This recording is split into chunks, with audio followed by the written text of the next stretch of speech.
Happy Monday. Welcome to another episode of the Engaging Virtual Meetings podcast.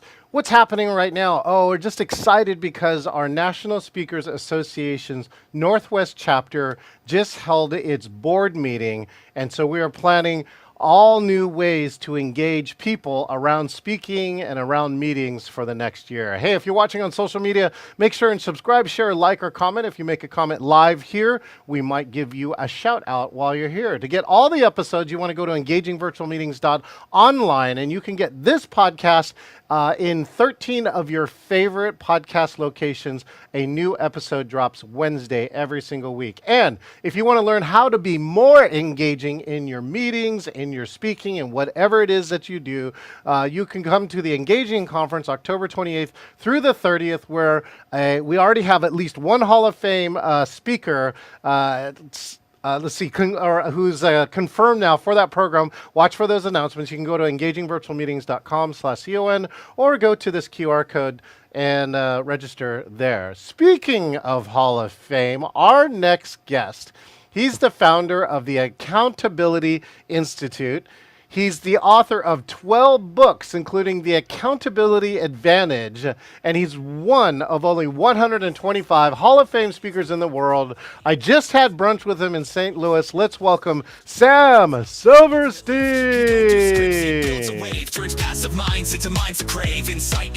Hi, Sam. Hey, John, it's great to be here. It is so great to be here. And again, thank you for hosting the breakfast that we had in St. Louis. It was really great. You know, you and I, we were talking about that, right? We've been kind of crossing paths, but we never really got the chance to sit down and just talk and meet with each other. And we got the chance to do that in St. Louis. It was great. It was great. It was a lot of fun. It was great to talk shop. It was great to get connected personally. And that's how we learn and grow, and it was fun. So, and that's why we're here today. So I'm excited. Well, outstanding. And so I got a few of my friends, amazingly enough, Sam, who don't know who you are. So why don't you just take this first moment and share who you are and what you do? Oh, my goodness. Well, I'm Renee Silverstein's husband, and I'm Jeff, Jackie, Sarah, and Allison's dad. So first and foremost, that's who I am. Beyond that, I've had a life in business, and some 30 plus years ago, I wrote my first book, decided to start helping others make a difference in their business. And since then, actually, the bio that I sent you must be wrong, because we've got 13 books out. Number 14 comes out in a couple of months. Number 15 is already scheduled for next year. And what I do is, as the founder of the Accountability Institute, we help leaders become better leaders and build sustainable workplace culture that inspires people to be their best and choose to be accountable. Wow. Thank you, Sam. And so now you get a fun chance to update your bio. I'm working on book number 3 right now. And so very impressive that you have 13, 14, 15 in there.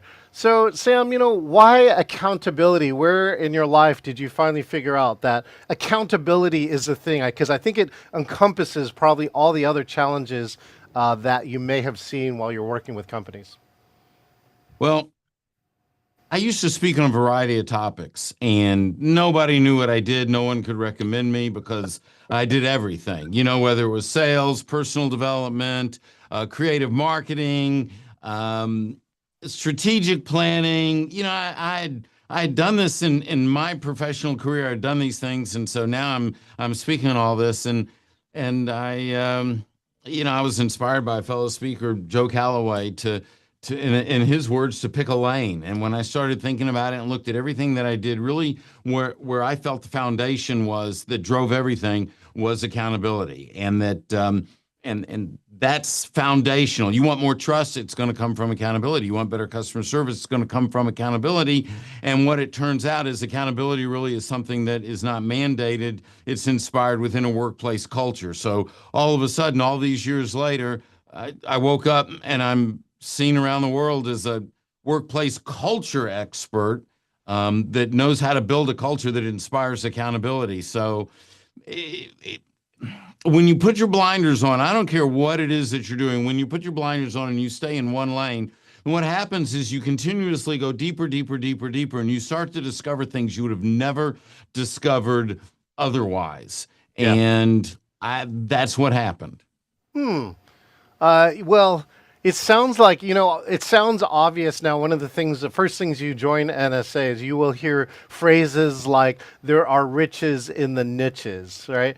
But it sounds like, Sam, you actually lived that lesson. Like it took a period of time before you really decided that. And I'm curious, uh, what changed after you finally decided to pick a lane? Wow. Um, John, everything changed. I started, Right? I mean, I started meeting people that I had no idea that existed. I started meeting people I should have never met. Mm.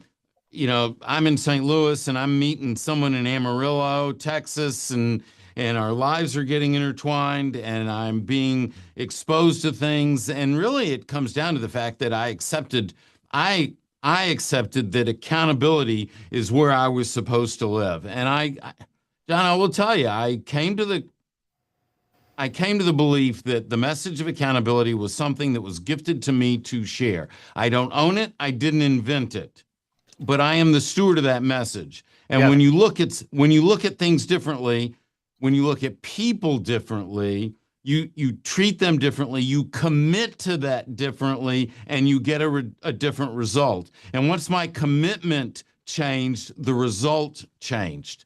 And so now everything I do, even though I'll write a book all about workplace culture, but accountability is laced through it. Right. The next book coming out is Be Astonishing, and its accountability is laced all through it. So it just helps me get to a place that I would have not otherwise gotten to.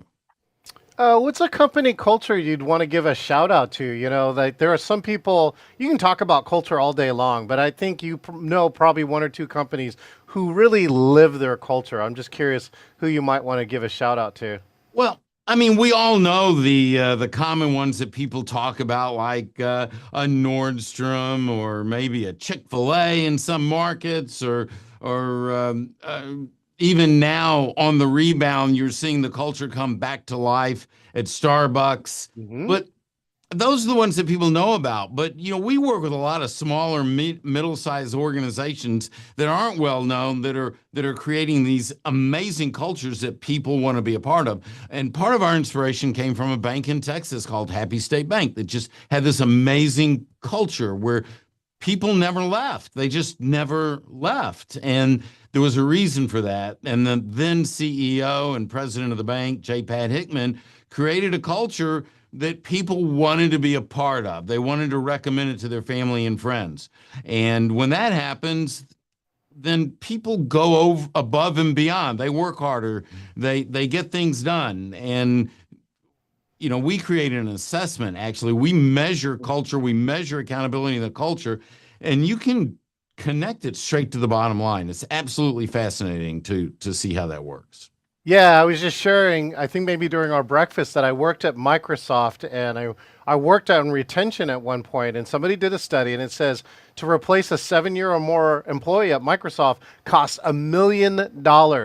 And that's like 1999, right? This is 26 years later. It's got to cost more than that now. And Yeah. So how many Bitcoins is that? one, one pizza. It's that one pizza that you spent it on. Yeah. And so one of the things that we worked on too is I got a chance to work on a retention program that's we got 123 people to stay out of 125 people who were thinking about leaving, and really change that process. And I'm just curious, like, what advice, we have a lot of business owners actually too that are a part of this audience, Sam. What's the number one either challenge you see and the solution you give them? And I'm pretty sure it's related to accountability, but if there's some tangible tip in there, I'd love to hear what it is.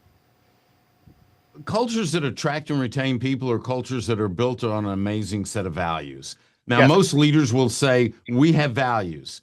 Maybe they've identified the values, but most organizations, the values are part of a marketing program or a rebranding effort. It's not what they truly believe. The actions and the values don't align.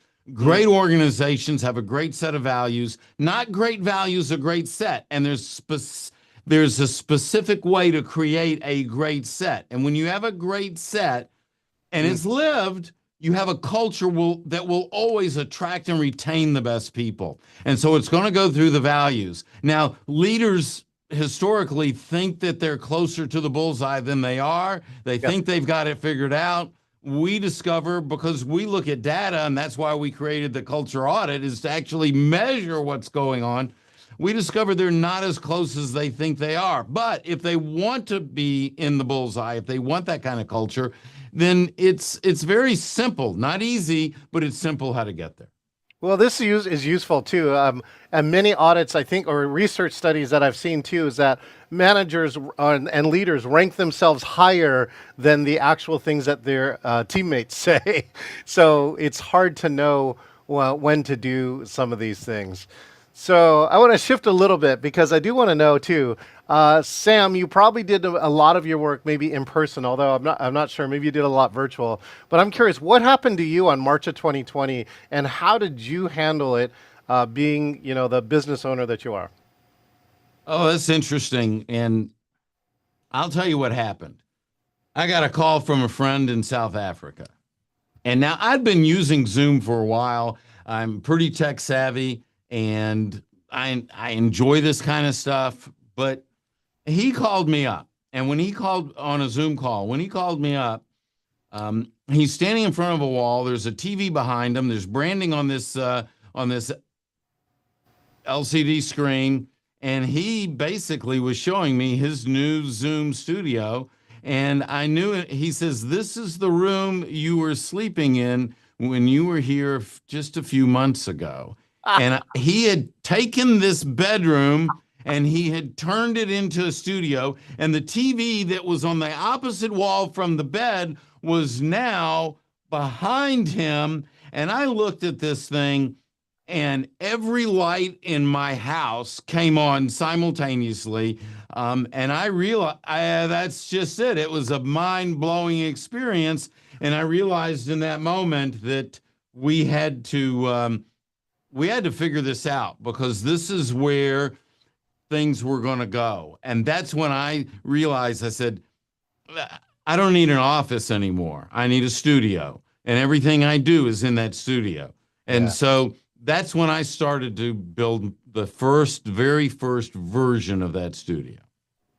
That's amazing. Now I do remember you told me a little bit over this at breakfast, and that it's so great. I think it's so important too to be inspired, but sometimes you got to be inspired by somebody else, right? And they show you the way. And once they show you the way, again, it's easy. This is why coaching is so many people are into coaching, because where everyone wants the shortcut to get here, and sometimes it's not even the shortcut. It's like the rest of us. We know that we're supposed to, diet and exercise, but the person who helps you and makes you do that or inspires you to do that, I think is way more valuable than the person who just tells you about that. Absolutely. But you know what? We've seen this through time, through history. Yes. We're exposed to something, and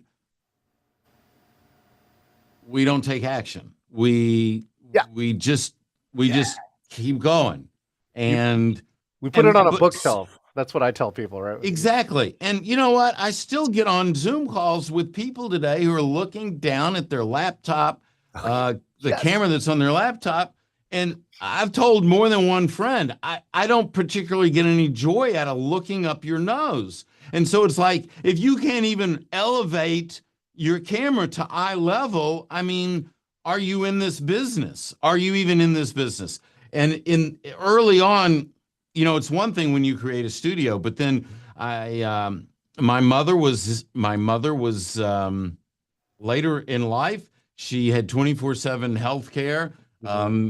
She had a 2-bedroom apartment in a senior living facility. And I needed to go down there from time to time to check on her, to help take care of her.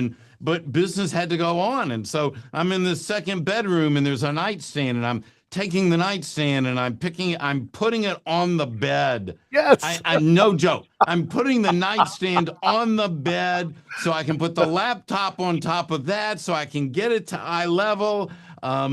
she had a bookcase behind me, and because she's my mom, she had several of my early books. So I took those books out and faced them out, and I created an on the road studio, if you would, that I could hold Yes. some Zoom calls, or that I could broadcast from if we were going live or something. So you have to you have to embrace ideas. You have Yes. to take it serious, Yeah. and to me, if you're going to show up and do it well. And so I'm not perfect. I don't always get it right.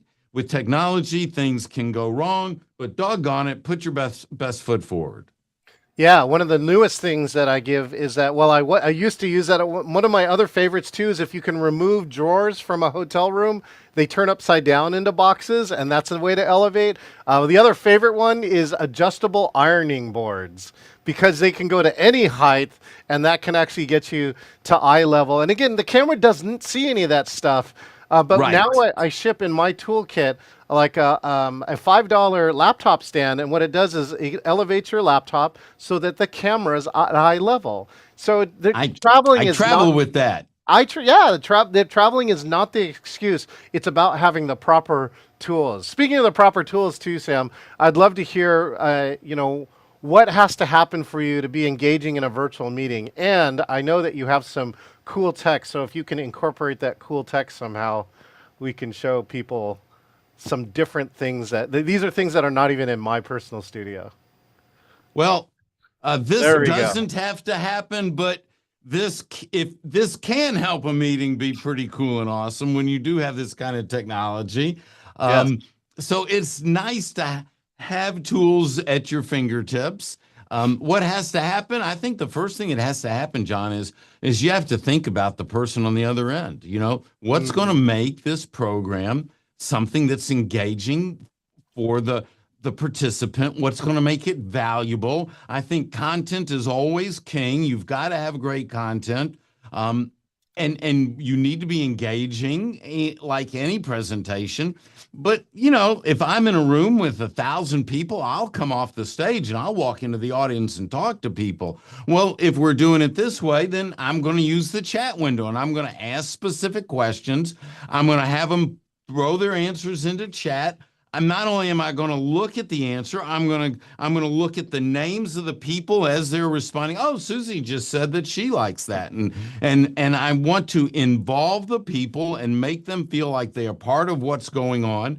And I think it's a consideration thing. And I think that in a virtual environment today, there's a level of authenticity. If you try to make it too perfect or too plastic, that's not real. And so you need to be able to look off, and you need to be able to look away, and sometimes you can look down for what you're looking for, and sometimes you can fumble. It doesn't have to be perfect.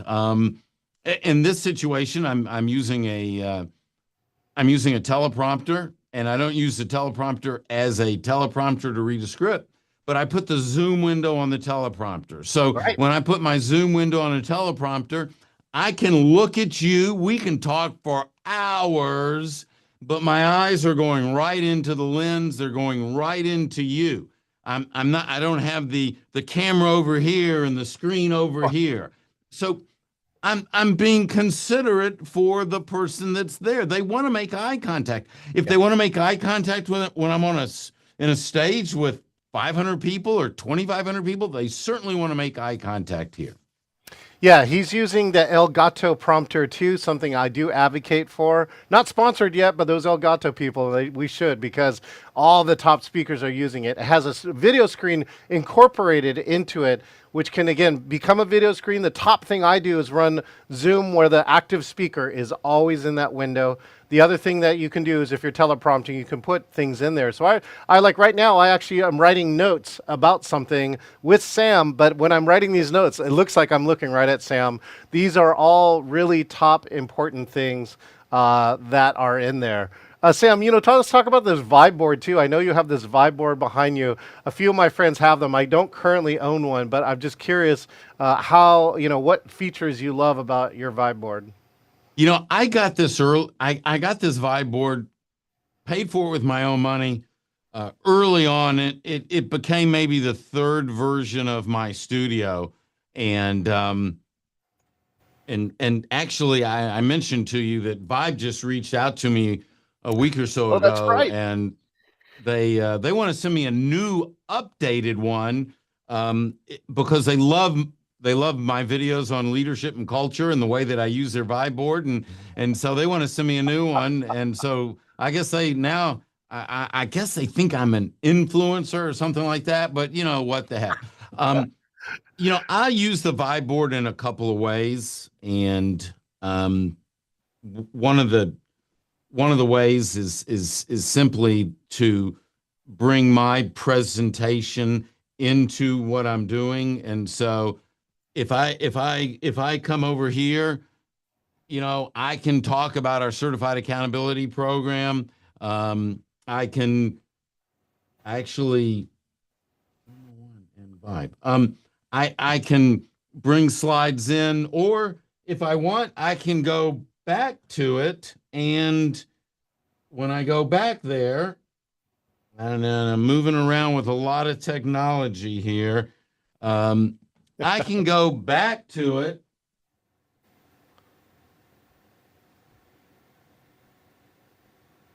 And we can talk.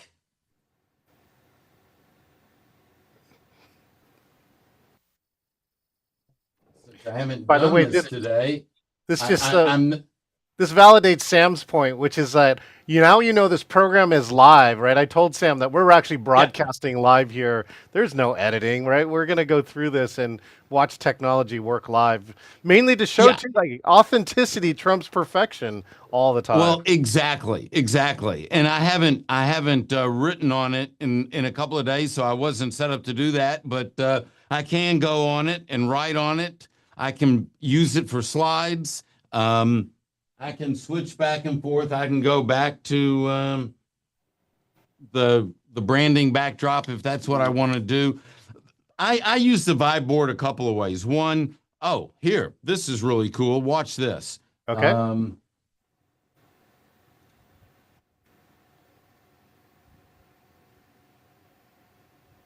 Now, normally I have a secondary mic that's set up back there,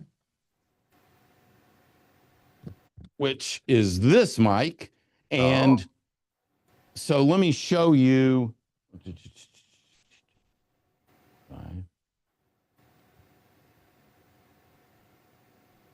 Something changed.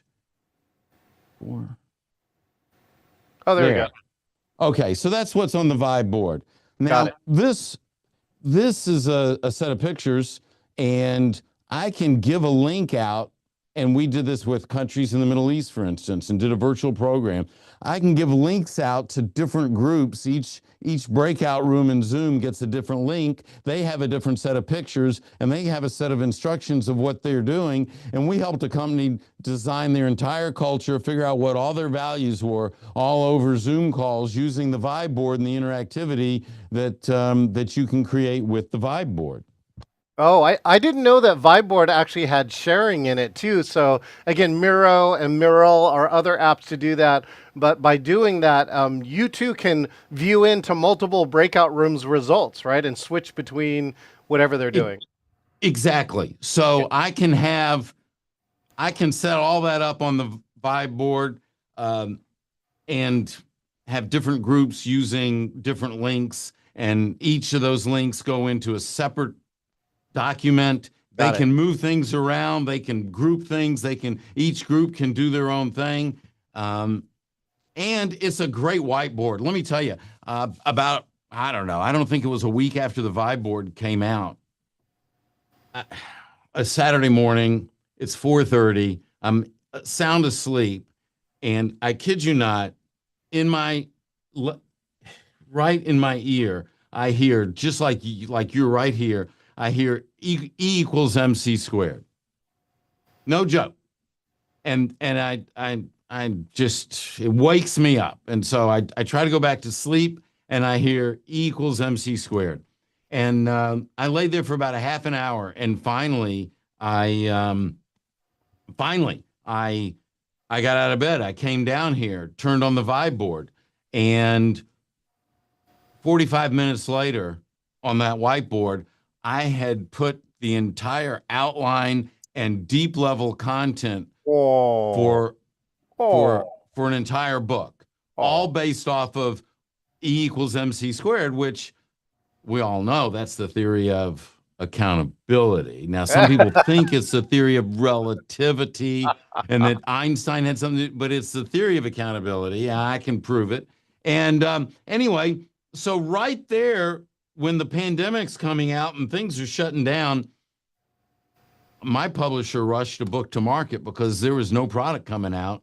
And Yes. we had this book done in 60 days. And it Wow. was all because I was able to figure it all out on that vibe board at like 4:30, 5 o'clock in the morning on a Saturday morning.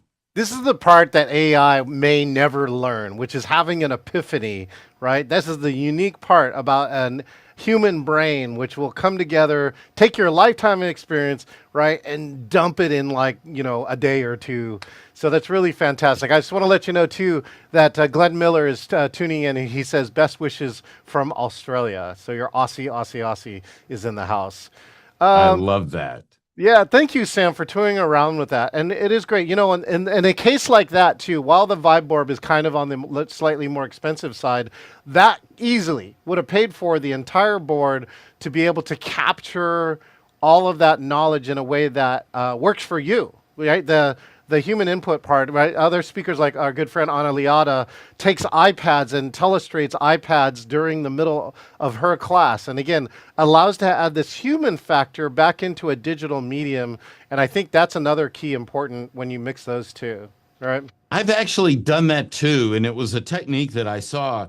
Um, I, I scoured early on. I had already been on YouTube. I mean, I'd already had videos out, but I already scoured and I started watching gamers on YouTube and Yes. how they were setting up their gaming setups and their studios and their lights and I mean, one of the big you mentioned Elgato early on. They were making products for streamers. That's where they were, Yep. and so their products were perfect for us, for me Sure. as a professional Yeah. speaker, as someone Yeah. who was working with audiences around the world. And I started looking for ways to incorporate their products into what I do. I'm the first person I know, a professional speaker, that used like a stream deck. So now we got stream decks all over the place. And so again, these tools are there, but you've got to use them. You have to be open to it. And when someone says, "Well, I'm just not very techy," then I don't even know how to respond to that in a I polite know how way to anymore. respond to that, right? You think you're not a techie. Patricia Fripp, at her amazing age and place of excellence, is using a Stream Deck every single day. There you go. So And it's right. now I got this little guy, for instance. It folds up flat, and on Wednesday when I head out of town, this will be in my suitcase, and I do. because I gotta have that for my little portable setup, and it'll be great. I do too. I do too, Sam. So yeah, so much technology. And if you didn't see, this was my latest thing. Is that one of my friends, DJ Will Gill, showed me how to include GIFs into my Zoom meeting, and I laughed so hard. I'm like, oh, it's so easy. I got to do this, right? So again, he got inspired, and I just, for those who get inspired, by the way, make sure and give a shout out to the people who did it. All right. Speaking of shout outs, Sam, since you have so much technology and you got a chance to be part of the future, what happens next? What would you love to see, 10, 15 years out on virtual or hybrid for you? Well, look, I'm not gonna tell you something that's not true. And the truth is, my heart always wants to be on a stage. I'd rather be there live with people.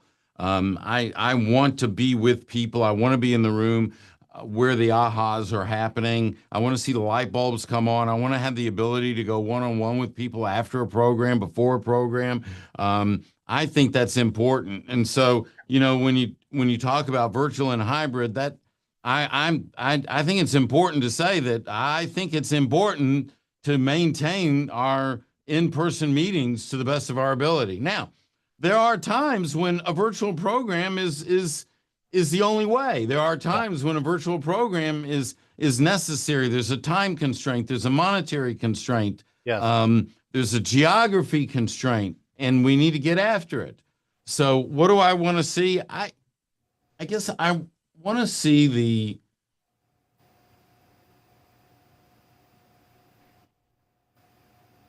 we can come up with all sorts of neat technology to make the screens fancier and special effects, and money comes down and side effects, sound effects, and all that's fine. And there's nothing wrong with using that in moderation, but it's still about the human connection. And so I don't know that I have a definitive answer on the solution, but the question is, how do we continue to make virtual meetings improve the human connection? How can I be better connected to you? How can you be better connected to me? How can I better connect and touch the people in the room, in the virtual room? That to me is what's important.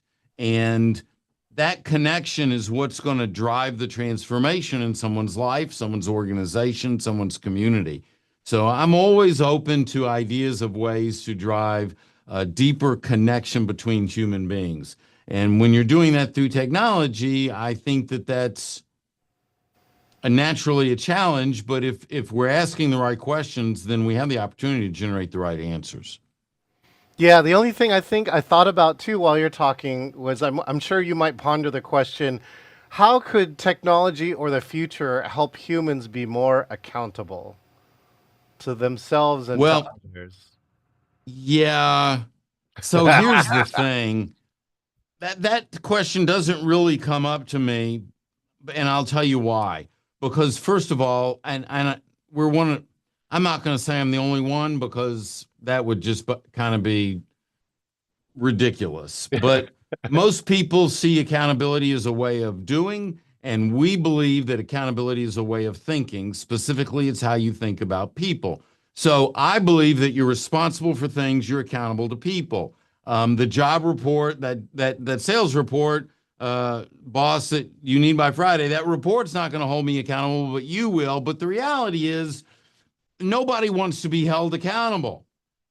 That's when leadership is holding people accountable, that's trying to manipulate someone to do more for you. Accountability is not about manipulation. It's not about getting things done.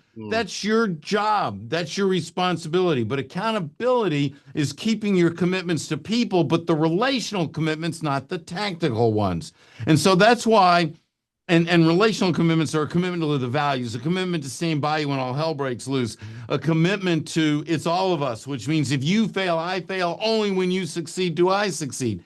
And when you build these relational commitments, which goes back to a contribution to a relationship, that's when accountability flourishes. That's when I'd rather die than let you down, because I know, John, you'd rather die than let me down. That's not transactional, that's relational. So to the degree that you can create technology that's going to enhance a relationship, and that's what I said before was about making better meetings and making that relationship, that's where accountability will flourish. Well, what I love too is when I had breakfast with Sam, we got into a big discussion, as you can see where Sam's passion starts to lie, around like speaker reviews versus speaker results are two totally different things, right? And that speaker results doesn't necessarily, or speaker feedback, the speaker, whatever, the ratings don't necessarily mean results unless something else happens. But all right. Well, meanwhile, Sam, we're going to head to this fun new section of my podcast too. While I was writing, while listening to you, I wrote a number of speed questions. So if you're okay with it, I'm going to ask you some speed questions. Play some funny sound, and we're going to try and answer these questions as fast as you can. Are you okay with that? Do I have a choice? Yeah, of course you always have a choice. You can say No, fast. I'm fine. But you're Sam. I know that you could enjoy. I think you'll enjoy this part. Okay. Someone else's favorite niche or lane. Not yours, but someone else. Customer experience. Ooh, good one. Speaker, you want to give a shout out to? There's thousands. Allison Van Hooser. Ooh, good one. That's a good one. Okay, best technology this year. Technology this year. It continues to be the advancement of AI, and it's not this year, but I'm kind of getting pulled into the Meta glasses, the Ray-Ban sunglasses. Ooh. I'm thinking, because that's going to go in a direction we're going to see a lot coming up in the months ahead. I have worn a pair, but have not used them every day. Business owner that you respect. Business owner that I respect. J. Pat Hickman, Happy State Bank, who passed away actually just a couple of months ago. And I've never seen anyone treat people the way that he treats people, create a culture on a set of beliefs the way that he does it. He was a big influence in my life, and he influenced a lot of people at Happy State Bank. Oh, that's a great shout out. The coolest value of a set. The what? The coolest value. You said that you got to create a set of values while we were talking. The coolest value. Yeah, coolest value. Well, it would be one of Happy State Bank's values, and it would be the acronym PDI, which stands for produce, damn it. Side note, I got to meet the people who worked at Lagunitas Brewery, and they had the biggest stoner culture. That's why all the people who brewed beer were like super stoners, and they were able to maintain that culture while selling out to Heineken for $1 billion. What's one of your favorite people What's one of your favorite people on the other end? On the other end? Yeah, the other end of a call, the other kind of a meeting, other end of a video. You said I had needed to think about the other person on the other end. If I was going to start on engaging, the first person to think of is the person on the other end. I like people that are willing to turn their camera on and ask questions and engage. There you go. Engage people. Good. We love that. What has been your best Father's Day? My best Father's Day were the Father's Days where I was a father and my father was alive. Aww. Oh, well, thank you for that. And what's a wish you have for 2025? I wish people would stop and think about their own personal values, and then every comment they make and every decision that they make, ask themselves, am I stepping out the values, the things that I say I believe? Are my decisions, my actions, and my words truly in alignment with those values?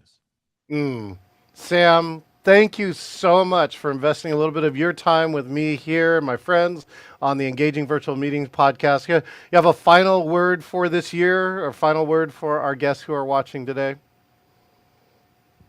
Embrace opportunity. Look for ways to grow and be better. If every day we just get a little bit better, either professionally or personally, what a wonderful place we'll create. Outstanding. Thank you, Sam, and I look forward to seeing you. I think I'm going to see you in Arizona or somewhere else, maybe back in St. Louis very, very soon. So can't wait, John. Thanks for having me on. It's been a pleasure. Anytime. Thanks, Sam. All right, this is John Chen. We've been talking with Hall of Famer Sam Silverstein, and holy cow, his number one question to you is, what are your values? What do you value? Right? We think about too, what if you changed one of your values, and how would your life change along with them?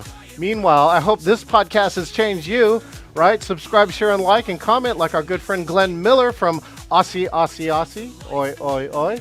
And we'll give you a shout out. You can also go to engagingvirtualmeetings.online and find all of these podcasts. One new episode gets released every Wednesday. And if you want to be more engaging, come to our conference, engagingvirtualmeetings.com/CON. 2025 will be October 28th through the 30th. Here is live in Seattle, because you heard it here from Sam. Live is valuable. And we also give you the option of hybrid. Scan the QR code. And if you want to be like Sam, you do want to be like Sam, go to engagingvirtualmeetings.com/meet, select interview, and you could be the next guest here on the Engaging Virtual Meetings podcast. We We'll see you next time. Drawing star people and keyhole people, show you God.